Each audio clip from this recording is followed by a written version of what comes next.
שלום, במהלך 25 שנות עבודתי אני עבדתי עם אנשים רבים אשר פיתחו פחד, אפילו פוביה, משימוש במכשירים אלקטרוניים, כמו שלטים, טלוויזיות וממירים. בדיוק בשביל זה אני נמצא כאן. עלינו לצאת מהקופסה ולדעת להבין איך להשתמש במכשירים ולא להשתמש בהם מתור הרגל. עלינו לעזור לעצמנו בכך. חנוך, אתה יכול לעזור לי ולמסור לי את השלט? כן, בוודאי. תודה. זה השלט של אות, וזה השלט של יס. היתרון הוא שבמקום שני שלטים, שלט של הממיר ושלט של הטלוויזיה, יש לנו רק שלט אחד, וזה הרבה יותר נוח.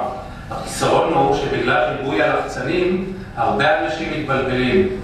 לכן, כל מה שלכם להבין הוא שאם אנחנו רוצים לפנות אל הטלוויזיה, עליי ללחוץ קודם על לחצן טבעי, ולאחר מכן לכבות את הטלוויזיה.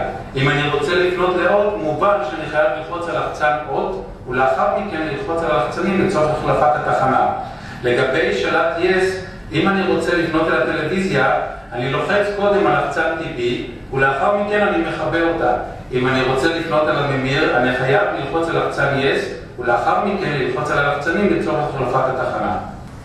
אז בוא ניפרד מחנוך. זה אומר שאתה עומד לכבות את הטלוויזיה. הבנת נכון.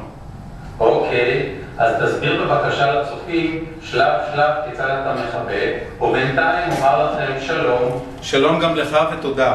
אני לוחץ על כפתור TV, ולאחר מכן על הכפתור האדום לצורך כיבוי, והנה הטלוויזיה כפתה. ולכל שאלה נוספת, אתם יכולים לקרוא באתר או להתקשר לטלפון 052-6444-777. ועד אז שלום ולהתראות.